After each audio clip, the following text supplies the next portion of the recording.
Olá, meus amores, tudo bom com vocês? Sejam bem-vindos a mais um Redação com Glamour. Gente, eu tenho uma notícia para vocês, eu consegui, fui lá ao UEMA com a Joama, buscamos a prova dela de redação da UEMA, na qual ela tirou 10. Isso aqui, gente, é o santo graal da redação aqui do estado, né? Quase ninguém na vida conseguiu tirar 10. Eu só vi duas alunas, no caso a Natália em 2015 e agora a Joama em 2018, conseguiu passar para medicina, passou na UFMA, no Enem com 980 na redação e na UEMA ela tirou 10. Eu falei, Joama, eu preciso analisar esse 10 para mostrar para o pessoal do canal o que vocês podem fazer para também conseguir tirar um 10 em redação na UEMA, que com certeza sobe muito a nota, tira várias vagas, sobe pessoas de posição. Então hoje eu vou dar para vocês 3 dicas de como você pode fazer a sua redação, fazer o seu texto dissertativo argumentativo de forma que você consiga cativar essa banca corretora para ganhar o tão sonhado 10. Quer ver como é que faz? Dica número 1, preste muita atenção no tipo de tema que a banca dá para você. Nesse ano a gente teve um tema pergunta direta, sim, com direito à interrogação e tudo. Esse tema era um tema fácil no sentido de que você precisava dar uma resposta. É possível ou não é? O tema era, é possível conciliar tradição e modernidade na construção de uma cidade cidadã? E aí o aluno precisaria definir a tese dizendo se é possível você conciliar a tradição e modernidade ou se não é possível conciliar a tradição e modernidade. E defender durante todo o texto por que era possível, de que forma era possível e por que não era possível, de que forma não era possível. No caso da Joama, especificamente, ela escolheu dizer que era possível conciliar, que tinha que haver esforços para conciliar a tradição e modernidade. Só que assim, como o tema era uma pergunta direta, precisava ficar muito claro já na introdução o que o aluno de fato queria defender. É o que a gente chama de tese no texto dissertativo argumentativo. Confere aí comigo a introdução desse texto. Mestre Severino, que vivia no interior maranhense, tinha a cidade de São Luís como uma de suas principais rotas de viagem. Ao adentrar no outono de sua existência, o senhor contraiu um grave problema cardíaco, mas isso não lhe impediu de visitar a ilha mais uma vez. Ao chegar em seu destino, Severino ficou extremamente decepcionado ao ver o cais da Sagração vazio.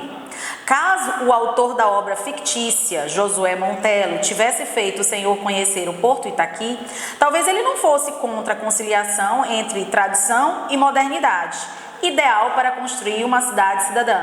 Na opinião da Joama, tradição e modernidade não só são conciliáveis, como são importantes para você construir uma cidade cidadã. Então a primeira dica, gente, preste muita atenção, você precisa, nem que seja, observa que na introdução dela, ela nas 2 últimas linhas e meia, né, ela conseguiu opinar, ela conseguiu dizer que tradição e modernidade são importantes para você não só garantir uma cidade cidadã, mas para que você se desenvolva, tá? Então isso é muito importante. A segunda dica que eu tenho para dar é: utilize as obras literárias indicadas pelo PAS.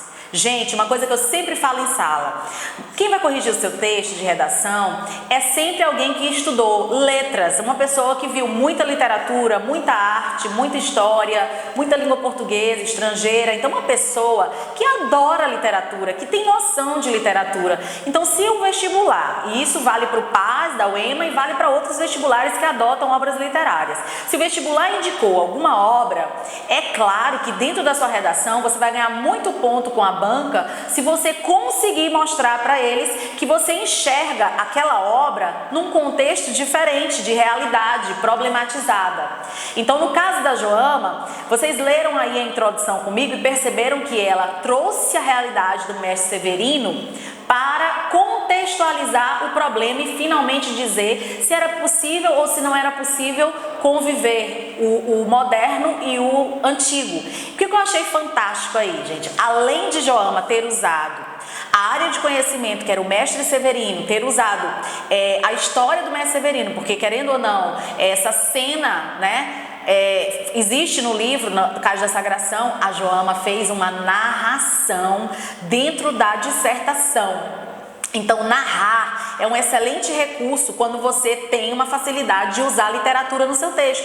Porque narrando, pegando um pedaço, colocando o personagem numa cena que mostra que o problema que você vai discutir é um problema real, é um problema de fato pertinente, isso conquista. Gente, isso é nitroglicerina pura, o corretor cai duro de amor por quem tem coragem de fazer isso. Ontem mesmo eu conversava com ela e dizia que é preciso ter coragem para fazer uma introdução que a gente chama por narração. A narração é um excelente recurso. Lógico que vai exigir de você um pouco de treino, lógico que você não vai poder fazer isso só no dia do vestibular. É lógico que durante o ano, quando você estiver treinando os seus outros temas, suas outras redações, é necessário que você arrisque em uma ou outra, em que você encontre um ponto de cruzamento entre a temática e a obra literária que lhe agrade, uma forma de você trazer aquele personagem. Ela me conquistou de primeira com essa introdução, com a narrativa de Mestre Severino, que era o personagem principal da obra principal daquele ano de vestibular.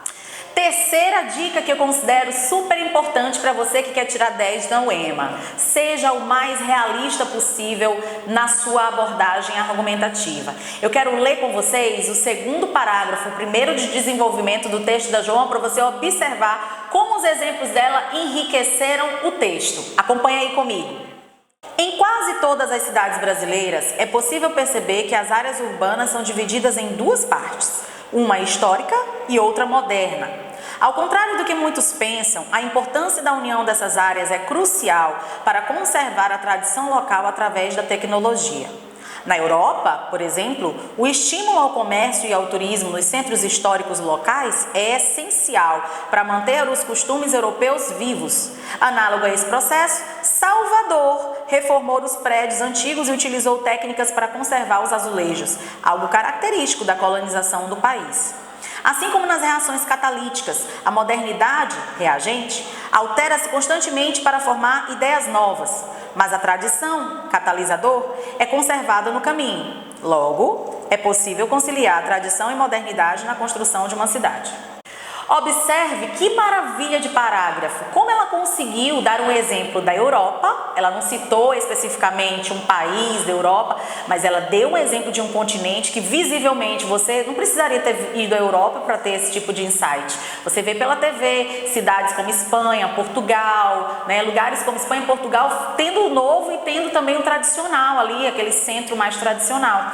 E obviamente, como o tema era um tema que não abrangia especificamente nenhum país específico, a gente supunha que você poderia trazer um país de um outro país que tivesse aquela realidade, mas sempre, isso vale para qualquer dissertação, qualquer tema que seja proposto aqui para você, sempre colocando o Brasil dentro dessa realidade. No caso da Joama, o que ela fez? Ela comparou o que é feito em Salvador, ou seja, Salvador é nossa realidade. Ela poderia ter citado São Luís. Eu acredito que muitos candidatos, por ser uma prova do Maranhão, citaram São Luís. Ela já foi para Salvador, que é um outro polo também. Poderia ser o Rio de Janeiro, poderia ser Recife. A gente tem várias cidades no Brasil que tem essa modernidade convivendo com essa antiguidade. Então ela foi muito feliz quando ela misturou a Europa, mas ela trouxe a realidade amarrando no Brasil. E o que mais me encantou nesse final de parágrafo? A Joama sempre, em todo final de parágrafo, reafirmava o que ela defendia. Logo, é possível sim conciliar tradição e modernidade na construção de uma cidade cidadã. Então observa, às vezes você tem a ideia de que você repetir muitas vezes uma frase, que pode ser até a frase do tema, pode ser até a sua tese, vai tornar cansativa a leitura, mas depois de tanta exemplificação bem feita, depois de tanta coisa produtiva que você conseguiu usar, no caso da Joama, ela fez uma coisa que é, assim, para mim fantástica. Ela ainda usou a química, ela fez a analogia do catalisador com a realidade. Isso é uma outra coisa que aqui no curso a gente incentiva muitos alunos a fazerem. Sempre trazer aquilo que você estuda em química, em física, em biologia, para dentro do seu texto. Observa, cativou na hora. A menina consegue misturar Europa, Salvador, catalisador no mesmo parágrafo. É nitroglicerina pura para um corretor. Agora, para a gente fechar o vídeo, eu quero mostrar para você uma característica da UEMA, que quando você está estudando para o Enem, às vezes você se perde, porque de fato na UEMA não existe a exigência de que se apresentem soluções para dos problemas abordados. Não faz parte da tábua de correção da UEMA, assim como no Enem você tem que apresentar soluções da conclusão. Na UEMA não. Na UEMA você pode apresentar, mas não há aquela rigorosidade em termos de detalhamento, em termos de propor quem vai fazer, como, né? Não, na UEMA é o tradicional que vai rolar. Então, no tradicional, o ideal é que a sua conclusão seja de fato mais uma reflexão, um momento em que você amarre as suas ideias, um momento em que você relembre o que você falou e deixe o leitor satisfeito com a reflexão, com a conclusão que você conseguiu fazer. Vamos analisar a conclusão dela para você enxergar isso que eu acabei de falar. Portanto, a união entre tradição e modernidade é ideal para construir uma cidade cidadã. Como visto, elas podem viver harmonicamente entre si ou não, dependendo do que a cultura reflete na sociedade. No primeiro caso, o centro histórico é altamente lucrativo e admirado, sendo necessário utilizar artifícios de conservação para manter a estrutura segura, aplicar verniz, pintar as paredes, multar atitudes que degradem o patrimônio. No segundo caso, a tecnologia foi utilizada para limitar atitudes sociais maléficas praticadas contra as mulheres. Assim, analisando por esses aspectos, o mestre Severino poderá reconhecer que a modernidade também impacta positivamente na construção de uma cidade cidadã. Percebeu aí que a Joama, ela não apresenta especificamente uma solução, aquela solução fechadona, aquela coisa assim batida. Não, ela é sutil, ela mostra, olha, depois de tudo que eu falei para você, é óbvio que minha conclusão vai ser que é preciso cuidar dessa tradição, para que a tradição não se perca, para que a modernidade não engula a tradição. E aí ela dá meio que um filete de solução, dizendo que a gente tem que usar verniz, pintar as paredes, multar quem degrade o patrimônio público. Isso é um tipo de soluçãozinha ali, mas está bem discreta, está bem light, está diluída no todo, não está aquela coisa marcada, artificial, entende? Então, o tom de conclusão desse texto tradicional da UEMA é um tom mais discreto do que o do Enem, é um tom mais de só por cima, só menciona, só coloca ali sem detalhamentos mais profundos. E o que é mais gostoso nessa conclusão é que ela consegue, lembra que na introdução ela abriu a introdução narrando Mestre Severino chegando ao porto do Itaqui? Pois é, na conclusão ela retoma Mestre Severino. O que isso faz com o corretor? Gente, amor à primeira vista. O corretor vai ver que a Joama praticamente planejou tudo. Ela conseguiu abrir o texto com uma narração criativa e ao mesmo tempo fechar. Dá a sensação pra gente que corrige de que você planejou, de que você se organizou, de que aquilo faz parte de um círculo. Faz parte de um todo. A conclusão não está desgarrada do restante do texto. Aquilo que foi discutido no texto veio para a conclusão e mais, ela encerra com chave de ouro porque ela retoma o personagem principal que ela elencou para o texto dela. A última observação que eu tenho a fazer nesse vídeo, o título. Gente, na UEMA, até 2016, o título era, às vezes eles mandavam colocar, às vezes não. Então a gente sempre dizia, treina, porque se eles pedirem, você sabe fazer. No caso de 2016, não foi obrigatório, foi facultativo. Mas em 2017 para 2018, tinha lá medonho na prova escrito. É indispensável colocar um título, dê o título à sua redação. Então imagina, quem não tinha treinado o título deve ter sido pego de calças curtas. Por quê? Porque naquele ano a UEMA se facultou o direito de pedir o título. Isso pode acontecer. Então, pelo sim, pelo não, qual é a minha orientação? Treine título. Porque se não pedirem, não pediram, mas se pedirem, aquele título provavelmente deve valer de meio a um ponto. Então você já sai, se você não põe o título, se seu título não é interessante, você já sai com um ponto, ou meio ponto, ou 75 décimos a menos na redação. É muito ponto na hora que você está brigando por aquela tão sonhada vaga. Olha o título. A outra face da modernidade. Qual é a outra face da modernidade? A modernidade tem uma outra face. Eu entendi que a outra face da modernidade era de fato o que é antigo, a antiguidade. A oposição de moderno, a outra face de moderno, cara ou coroa, pode ser o quê? O que é antigo. mas ela não colocou a palavra. Então o título foi criativo, ele transmitiu o tema e ele cumpriu a sua função dentro do texto, beleza? Então, gente, curte o vídeo, sabe?